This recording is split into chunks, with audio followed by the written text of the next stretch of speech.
Nkwanirizaako gwe munnange agyekuumiddeko ensi Buganda anti munnange ensi Buganda kuno okwe kwaffe kabanda musoke ow'ennabalanga akala amatendo sekubuuzaako olunaku olwaleero munnange gyebale gy'otuusaako engalo kansuubire nti munnange oli bulungi nga bwe tweyama okubatuusaako byonna obutabo byonna ebikwatagana ne Buganda okwetoloola ensi Buganda olwaleero tutuuse n'akatabo ke bayita Mbayiwa kawandiikibwa omukulu Owalabye eki Magoba kawandiikibwa omukulu Owalabye eki Magoba ke tutandise nate olunaku olwaleero era nga siikuluiseeyo olunaku olwaleero tutandise n'omutwe ogugamba nti Ndibassa Awamba Mbayiwa essaawa ez'ekyemisana bwe zaatuuka Mbayiwa ye yasooka okufuluma mu woofiisi n'alindirira ku munne Nkoligo baali balagaanye okugenda balye bombi ekyemisana naye nga talaba bwajja kwe kusalawo okugenda mu woofiisi munne gye yali akolera kyokka yali kyajje asimbuleko ebigere wano na wali n'amulengera ng'ajja ayanguyirira tebaalwa nga bakkirira ku woteeri gye baaliiranga ekyemisana okumala ekitundu ky'omwezi ekisinga obunene bombi baasaba capati na bijanjaalo omuweereza w'omu woteeri olwaleeta essowaani ya capati n'ebijanjaalo mu maaso ga Mbayiwa ne munne Nkoligo ne batandika okulya naye bagenda okulya ku bijanjaalo nga tebiyidde bulungi era nga tebyasiikiddwa nako n'akatono teekako okuba eby'olujjulungu nga gy'obeera nti baleese omugga Kiyira gwonna ne bagubunduggula muli baali bakyavumagana ebijanjaalo ate eno nga bwe babyepokera gye baakuba amaaso nga balaba abawala babiri abaali balabika obulungi ennyo nabo nga bagezaako okuyingira mu kawoteeri ako nga bwe balabirira omu ku bawala abo ye yasinga okutwala Mbayiwa omwoyo Namugereka yali awadde omwana muwala oli langi enzirugavu esikiriza okukamala era ng'amubumbiza omutima gumu ekiteeteeyi ekyali kya kiragala omutangaavu omwali ennyukuta ennene eza O nga za langi njeru kino yali akisibyeko omusipi nagwo gwa langi ya kiteeteeyi era gusibira mabega era gwali gumukenduddemu katono naye kyokka ng'okukenduka okwo nga kumulabisa ng'ennukuta eya 8 ate waggulu ne wansi ebeerayo ebibuto mu buwoteeri mu budde buno woteeri nga kano nga butera nnyo okujjuza abavubuka abakyakaze nga si kyangu okufunamu kifo ky'ababiri ekikalu Meega ye yasooka okukenga ekifo eky'ababiri ekyereere kwe kugamba munne nti gira tugende tutuule wali eno nga bw'asonga ku mmeeza awali ekifo eky'ababiri ekikalu kooli nti nze awo saagalawo mukadde awo wootolengerera nakubayita mu luguudo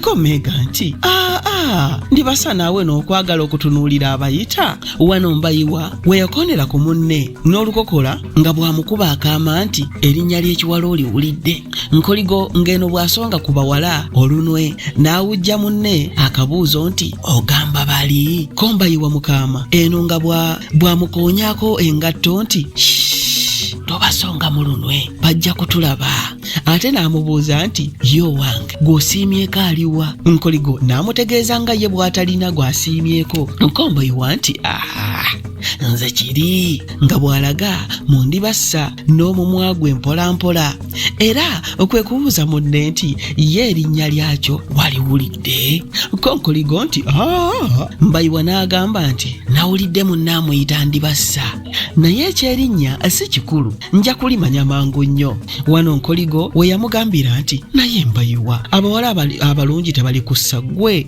Mbayiwa nti ndaba ekyo kyekirungi n'obulungi naye ate okukuttanga n'akawala akakusizza kalinga akawojjolo tolaba nti kiba kya buswavu nnyo nze bulijjo njagala kusitukira mu biwala birungi eby'ekitiibwa kuba nange olwo bwe mba ntambula nabyo awo mu kibuga naddala akawungeezi balenzi bannange tebalema kukebuka ne muli munda ne batendereza olw'okuba n'omuwala ekimyula.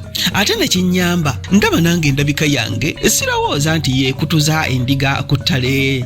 N'olwekyo tewali ayinza kuŋŋaana nti omuwala omulungi gwe mba nkwanye tansaanira. Nkoligo n'amuddamu nti ebyo byonna mbiwulidde, naye ggwe omanyi muntu ki oba bantu ki abali ku muwala oyo? Mbayiwa nti ebyo ggwe bibyo, naye mwana muwala ono tagenda nange ŋŋenda. Kyekyo era mmaliridde oba kuvuganya naani tunaavuganya waakiri nemwe bulemwa, naye ate nga ngezezzaako, naye era nga ngezezzaako. Nkonkoligo ng'eno bwakubayo mu kamwa ekijiiko ky'ebijanjaalo nti anti kale ggwe mwetwale enkejje ku butta. Ndibassa ne Meega bwe baatuula, Ndibassa kye yasookerako kwe kutereeza bigaalubindi bye eby'omusana ku mmeeza. Ekyo bwe yakimala ne yeeyambula ensawo ye n'agiwanika ku kyesigamwako eky'entebe kwe yali atudde. Baatuulira ebbanga ddene nga tewali agenda kubaweereza, so ate ng'omusajja aweereza bamulaba ayimiridde wali ku bbali ng'ali awo atangaaliridde. Baakaananga kumuwenyaako ye nga talaba. Kabeesooze nno, kabeevume wooteeri, kabavume omusajja okuva ku mannyo ge. Baabo ku ndabika ye ezo ennyindo ezaaleeguuka bazituuseeko, baabali ku bigere bye ebyabyabyatala. Ekyamuyamba lwakuba nti baamuvumanga mpola mpola nga tawulira, ate baali batya okumukoowoola baleme kuswala olw'okuwoggana. Mbayiwa bwe yalaba ng'omuweereza atafa ku bawala n'amuwenyaako agende gy'ali. Bwe yagenda Mbayiwa n'amugamba eno nga bw'asonga mu Ndibassa ne munne nti mwattu genda oyamba abakyala bali.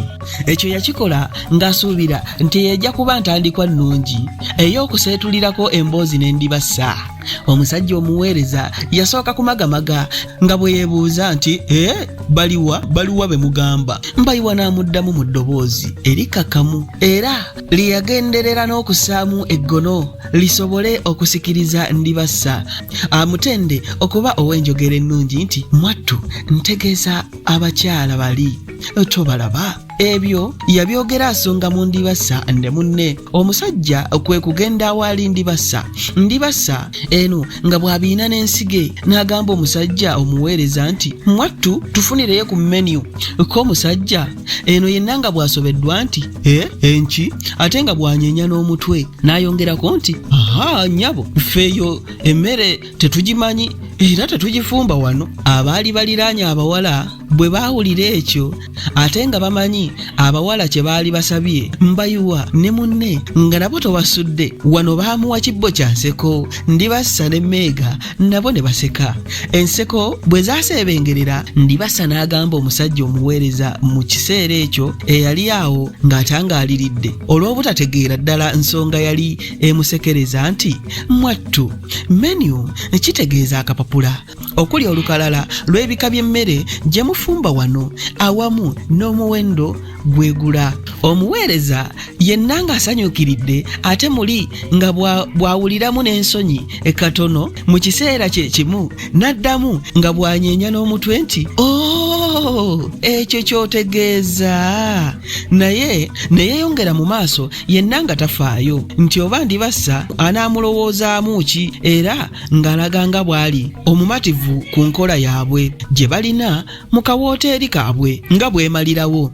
N'asonga ku kisenge okwali ekipande ekiraga ebika by'emmere n'ebyokunywa bye batunda wamu n'emiwendo gyabyo nga bw'agamba nti soma okwo ky'osiima ky'osaba. Kyokka Ndibassa olw'okwagala okulaga nti wa waggulu teyeetawaanya na kutunula ku kipande, wazira yagamba bugambi muweereza nti mwattu kola yawe amagi amasiike.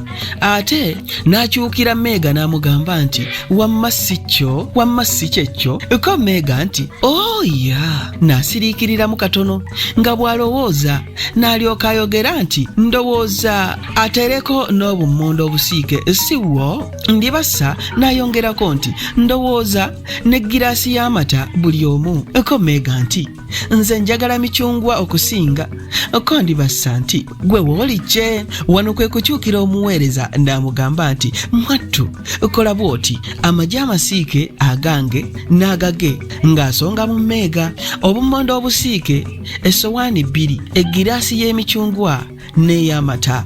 Ndibassa yali asaba ebyo ng'eno omuweereza anyeenya mutwe ng'embuzi etenda enkuba, era munda ye ng'agamba nti bukya tubaliisa ate bano mpaawo abawooma mu mutwe. N'alyoka ayogerera waggulu ennyo nti bamaama ebyo bye musabye tusaaliddwa tetubifumba. Ndibassa ng'eno bwe yeesansabaga era ng'agenderera okulaga abaaliwo nti wa waggulu. Kyeyava asalawo okweyambisa akagambo k'oluzungu nti oh dear me ng'akatadde mu ddoboozi ery'okusaalirwa ennyo ate mu kiseera kye kimu era nga lirimu okulengeza kawooteeri ako olw'obutasobola kufumba bye baali basabye. Ye Meega yeegambira kimu nti nga tulabye. Omuweereza n'abagamba nti musabe ebyo bye mulaba ku kipande, ebyo tubirina mu bungi. Abawala olwo lwe batandika okusimba amaaso gaabwe ku kipande. Ndibassa bwe yabimalaayo okubisoma n'akyukira munne n'amugamba nti emmere yaabwe gye balina tezzaamu maanyi. Kyokka ye Meega ye yali tannamala kusoma. Ndibassa kwe kumujerega nti baabu wensonyiwa tonnamala kusoma, simanyi wabuguutana nnyo n'ova mangu mu ssomero ng'okusoma tonnakukaza bulungi. Ko Meega eno nga bw'amaliriza okusoma nti kale ggwe n'asiriikiriramu katono ate n'amugamba nti gira tusabe amatooke ne doodo ndaba biibyo biri ku ssente entono. Ko Ndibassa nti toyogera nnyo mwanange, abalenzi bali oba oli awo bawulira bye twogera. Wano Mbayiwa eyali awuliriza obulungi abawala bye baali boogera we yakondera ku nkoligo n'olukokola, buli omu n'attira ku munne akaaso ate n'amatama gaabwe ne geesendeko katono olw'essanyu. Ndibassa n'akuba munne akaama nti wali olidde ku nnyama ey'amagumba mu buwooteeri nga buno eba ewooma nnyo okusinga eyo gye basiikamu. Munne n'amugamba nti tagiryangamu. Ndibassa n'amuddamu nti eyo gye baba balagiriza. Ko Meega nti tetuuswale okusikaasikanya amagumba nga nabana abalenzi batulaba. Ko Ndibassa nti oba baseka baseke, ye waliwo atalya.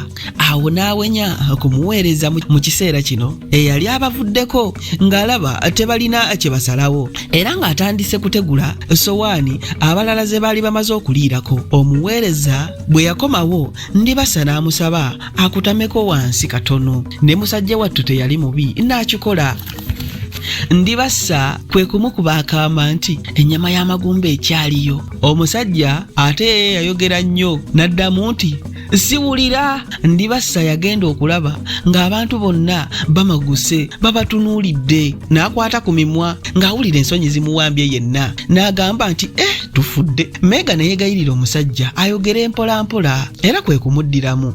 Ndibassa kye yali asaba omusajja n'ategeeza ng'amagumba bwe gakyaliyo ennyo. Bombi ne basanyuka era ne bakkiriziganya bafuneyo essowaani y'amatooke ennamba emu ko n'essowaani y'ennyama y'amagumba enzijuvu emu bagabana ebyo. Newandibadde ebyo byonna omusajja omuweereza baabimugamba mu kaama, kyokka ate ye olwamala okubimufuuwa lwe lwamala yatambulako wano na wali ng'atandika kulagiriza baweereza banne abaali mu ffumbiro ababega emmere nti aya kale mukolaawo fuulu matooke emu n'essowaani y'ennyama y'amagumba emu enzijuvu ennyo. Gwe wamma baana bawala ne bafa ekitiibwa, buli omu n'atunuulira munne nga tamanyi kyakukola.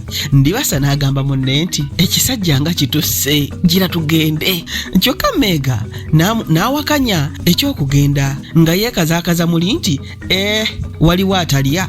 Ko Ndibassa nti nnyabo buli abalya bonna baka bakkakkana ku gagumba nga ffe ge tulagiriza baali bakyali mu ebyo nga balaba omuweereza ajja atembeeta essowaani y'amatooke nko n'ennyama ate amagumba amangi nga bwe gakulumbadde gatigati mu ssowaani bagenda okulaba nga buli muntu amaaso agasimbye musajja omuweereza ensonyi ne zongera okujula okubatta era bombi baateesa kudduka buddusi bave mu kawooteri ako era we gwali batambula mukungujjo omusajja yakanda kubakoowoola nti bannyabo temugenda fulu matooke yammwe n'ennyama y'amagumba bye mwasabye biibino nga bo tebawulira leero bajula na kubuuka bibanda baagaana n'okusimba omulambika nti sikulwa nga wabaawo abawondera ng'abanenya okulagiriza emmere gye bataalye oba ng'abasekerera.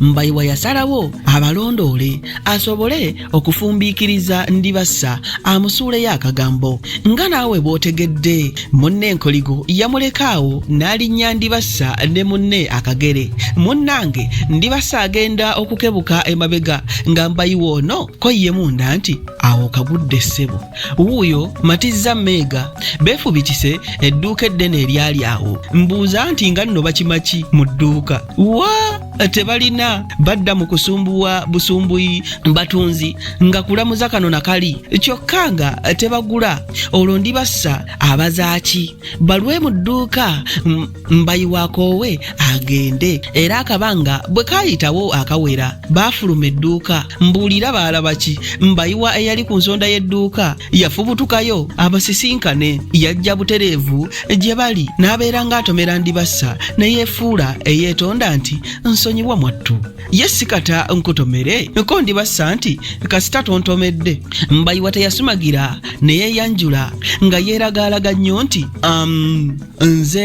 nze bankazaako lya Mbayiwa. Ndibassa yatunuulira Mbayiwa endabika ye n'emukuba naye kwe kweyanjula nti nze Ndibassa Mbayiwa kyabeeredde newandibadde mu nsawo ye mwalimu obusente butono nnyo ekyo tekyamulobera okusaba Ndibassa bagende balye ku kaasi mu bbaala eyali awo okumpi. Ndibassa nga bwe yali yeeyuna omulimu bakkanya okusisinkana enkeera mu woteeri eyitibwa LIT bakwate bonna akebwamala. Ebyo nno siibisuseeko wano kabanda musoke kankwate eryandeese nzire Nabalanga Bukoba Kyaggwe tuddingana ate mu kitundu ekinaddako ng'ate nkuwa ebirala. Ayi Katonda kuuma Namulondo.